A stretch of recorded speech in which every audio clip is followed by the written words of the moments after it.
baby. This is my hood, I'm a rap to the death of it. To everybody, come on, little brothers is grown, good rap. Allow me to reintroduce myself. My name is Ho. I see you in running. Yo, my mood is real rude. I lay you out, show you what still do. Jay-Z and Nas had one of the most venomous, personal, nasty battles in hip-hop history. But now they've reconciled and they're working together. Who do they think won the battle? How do they put the nastiness behind them? And what's next for them in this business partnership? We're about to find out.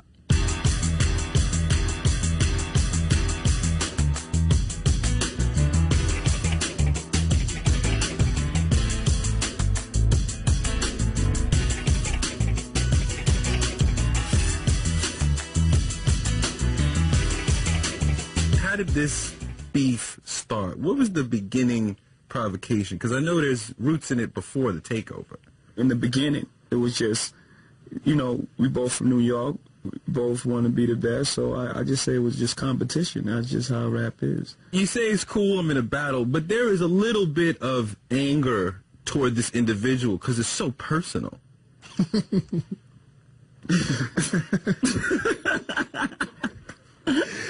Come on, this was an exceedingly personal beef. This is different than a lot of other beefs. I mean, heavyweights throw heavy blows, man. That's just the part of the game. You know, you watch lightweights fight; they pity-pat each other for 115 rounds, and heavyweights, you know, one of those blows that they swing, and if it lands, it's potentially someone can go down. When did y'all first meet? Wow, on tour. Large Professor, a long time ago, 19-something, ancient history. Let's get into it, because there was a relationship before there was a beef. So, do you have a favorite song or line of his that you liked, and you same for Jay? I like the Illmatic album. I thought that was a great album. I can't pick up a particular line. It's just that album was actually one of the most important albums in hip hop history. And Reasonable Doubt as well.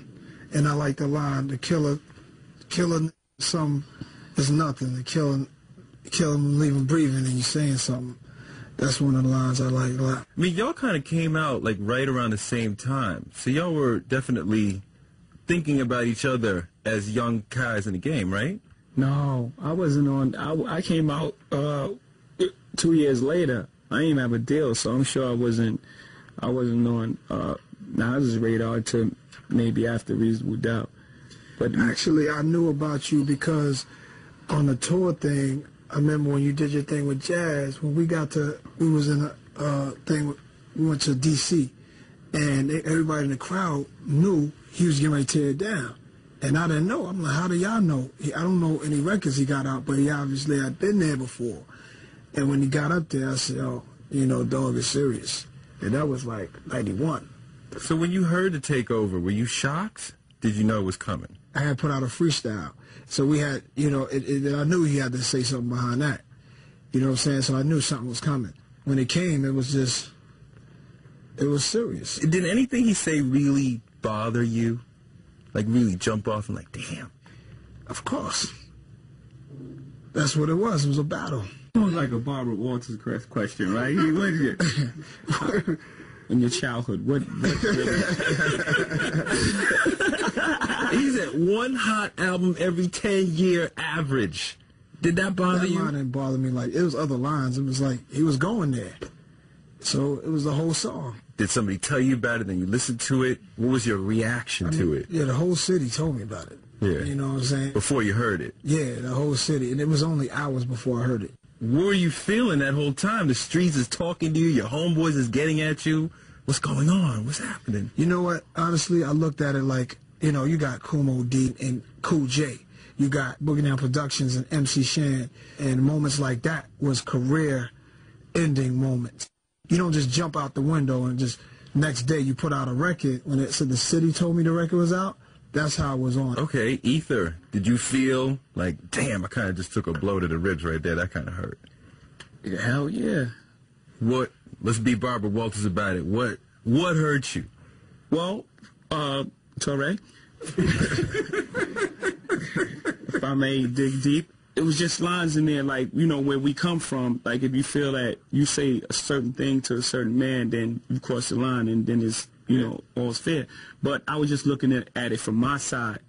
You know what I'm saying? I wasn't looking at it from his side and the things that I said that provoked this. And, you know, when, you know, like I said, it's heavyweights. We're both fighting. We're both fighting for not really our lives because it wasn't that serious, but we're both fighting for what people perceive to be, you know, our legacy. Did you feel like you lost a little of your invincibility after Ether? Yeah, absolutely. I felt like it's like you're screaming to people and nobody's listening. Like it's like everybody's like, I don't know, ho.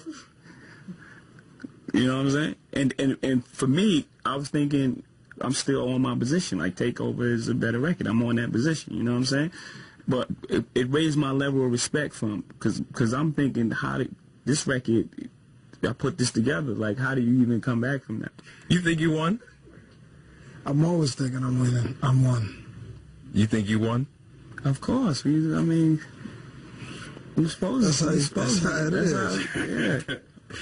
You know, I think a lot of them want to die like the great ones that came before us. They like to die just to know that people love them the same way people have loved Pop. The world is yours. The world is yours. You know, I think a lot of them want to die like the great ones that came before us. They like to die just to know that people love them the same way people have loved Pac. It's almost to that level. I think they're fascinated with it. We, of course, have tremendous love and respect for Big and Pac, but people are fascinated with their story, regardless of everything. And, of course, we crossed the line and we went, you know, in war. You know, we went across the line and things like that. There was always a level of respect there. It could never go any further than that. And when you were going through your thing, did Big and Pac's resolution stay in your mind? Like, I don't want to go there. I want this down wax. I don't want to end up like that. I'm sure we thought of that, but in the middle of it, you know, how much can you think about that? I didn't really sense it, like it would get dangerous. Not for 1 second. Yeah. I never thought me and him would be wrestling. I never saw that. Beef in general right now is what hip hop is all about, going back and forth. Let's talk about it in general. I believe, you know, that's why this you know, what we're doing right now is so important, because people are emulating our final result. Yeah. Like they see the attention that this thing garnered and how it stopped the world. Like literally, like for 1 second, everybody was focused on this one thing. No matter what age, wherever you was at, you was focused on this one thing. So, of course, the great minds at the record companies and the artists, they're gonna emulate that. I can get that level of attention. All I do is say something to somebody, and so now it's really not about none. It's just really about attention. It's just about, let me just say the most outrageous thing I could say, and you know, maybe I'll get in the paper. The whole purpose of the Beast is to be stars. That was never he had a career before we did that. I had a career before, so we didn't need to jumpstart our careers off beefing. So the artists that do are trying to make their name bigger by beefing. How can they think about reconciling when they haven't even arrived yet? And there's no tiff. There's no real problem there that exists. It's just really for the attention. Just to create more and more and more hype. It's part of the marketing plan now. It's line item number 36. Well, it's really, I mean, take me inside the record company. I don't want you to let that line item 36 set in, because like Q-Tip got that line for 4,000 and that should stay for hip hop forever. I want to know if line item 36 can stay. Well, I mean, is it really line item 36? Let it breathe. I mean, if you take me up secretly, let it breathe a little bit, Tori. Though, let the line breathe. Okay. Line item 36. I know that your mutual friend Mark Pitts arranged the summit meeting that came to the truth. I'm wondering, why were you open, both of you, why were you amenable to doing it then? Because I know Steve Stout tried to get y'all together a couple of times before and failed. I guess it wasn't time.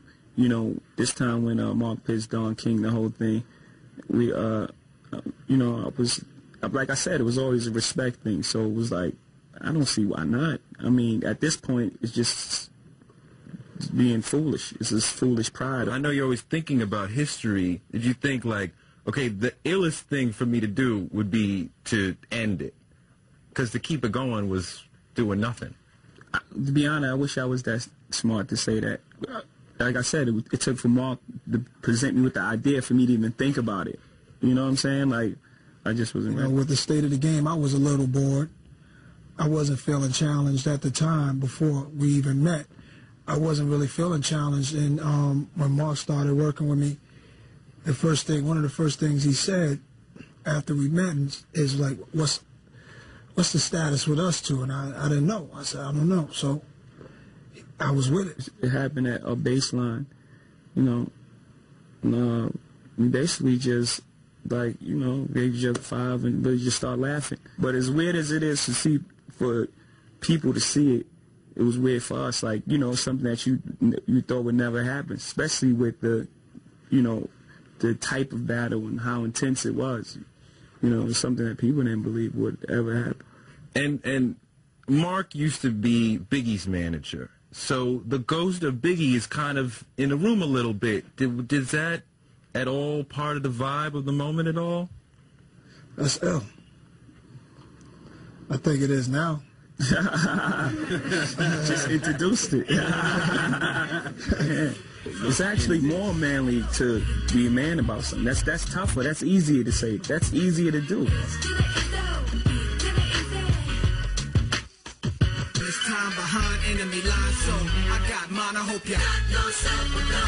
When he came to you and said, I want you to come on my concert, and you might already know he's going to do I Declare War, but he's calling and said, I'm going to flip it. We're going to bring you out and I Declare Peace. That's not how it went, though. How did it go? It was basically he had a concert, and it was like, yo, we got to do this. Was it before the summit that you decided, let's not do I Declare War, let's do I Declare Peace with Nas? Anything else I do would be silly. It would be about nothing. You know what I'm saying? This is bigger than all of that. You know, let's change. Let's show people the other way. Let's do something bigger than just a concert. Something that shows, you know, growth in hip-hop, which is tough.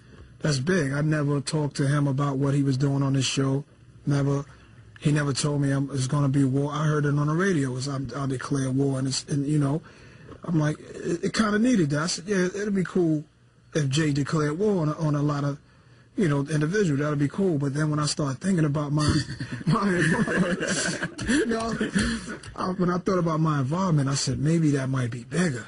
But I ain't really say nothing to him about it. I was just thinking about maybe that might be bigger. Maybe he's bigger than declaring war on Minions. You know what I'm saying? Maybe this is bigger. So, and then as it came there, I kind of knew that he was leaving that alone. I kind of felt that he was going to leave all of that alone. And it just happened. We don't prize reconciliation in hip-hop. Right. We prize battle. Right.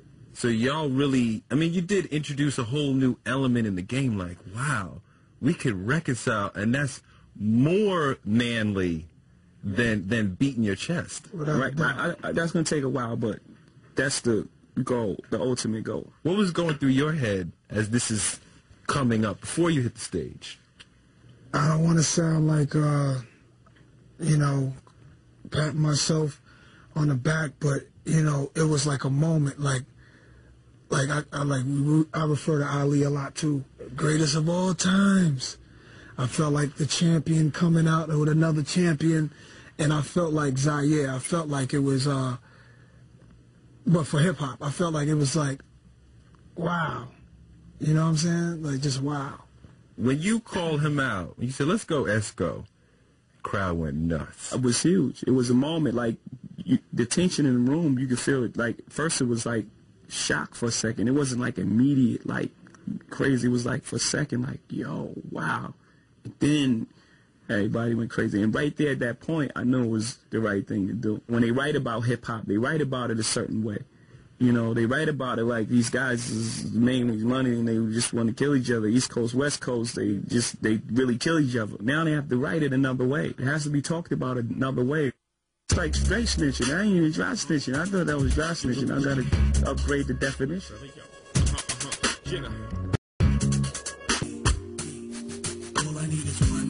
Obviously, there's going to be a song together, right? Yeah, the vibe right, the studio right, the star right that night. I mean, you know, it's all about the vibe. You don't want to make nothing just for the sake of doing it, right? You don't want to hear that. That's the worst record ever. Now that you're with him, Do you think that your music will be different because you have, I mean, this person understands you when you come to him as an artist with questions or which single? My music will be different because I grow. My love for music is bigger than what an executive, not talking about Jay or from Sony or anyone, can ever tell me to do. My art is my art, and I always like it to grow. I've never been around a team of hip-hop or rap people who are masters at this music. I like to say masters sometimes. I'm not big-headed with it. I'm just saying people who really know this craft. I've never been around that before until now. That's good company for me to be in. Can we talk about Cameron? Sure. You gonna make a record coming back? It's not anything that's urgent. Like I said, my statement is out there. Record is trash in my opinion. You know what I'm saying? It's just my opinion. Somebody might really like it. But, in my opinion, it doesn't really warrant a response for me. Does he go too far when he says or suggests somebody from Rockefeller shot him? Of course. That's just criminal. Like, suggesting that somebody from Rockefeller shot him, that's just like, that's snitching. That's like snitching. No, that's like straight snitching. I ain't even dry snitching. I thought that was dry snitching. I got to upgrade the definition. But for the record, we didn't shoot him. It's hard to shoot somebody while you do that. I don't know how you do that. Like, I just don't know how you do that. Right. That's gangster. That's like in the movies. It just don't happen. But like I said, no, it doesn't warrant a response from me. I mean, but now though, I just like to leave that possibility out there. Some of these artists that come at artists have everything you could tear down in a rhyme. Like, they just look at them. Just look at their appearance. Look what they sound like, how they got in the game. The whole history of their existence in rap is a joke. I just don't understand the nerve of some of these dudes. To be attacking dudes like y'all. Not even less than that. The nerve. So what's good? Are y'all friends, or is this just a business thing now? My thing to that is, like, this is in high school. We're grown men. You can't just sit in the room and be like, we're going to be friends now. I'm going to come to your house and we're just friends. What was most important is there's respect. So with respect, anything is possible. You know what I'm saying? What develops after that, then, that's all in the cards. This is just hip-hop history. When y'all going back and forth with these lines, nobody would have ever thought we'd come to this moment. Really, really brings it home for what hip-hop could be in the future, right? At first, the first person that comes with something as big as this and as grown up and as mannish as this, people are going to look at it funny. You're going to talk about this forever. Yeah. That's what it is, man. It's just the beginning, though. And it's a small thing when you look at where it can go from here. It's just the beginning. And this is how much I believe in this music and how much I believe in the future of the music. Yeah. All right. It's going to be music, right?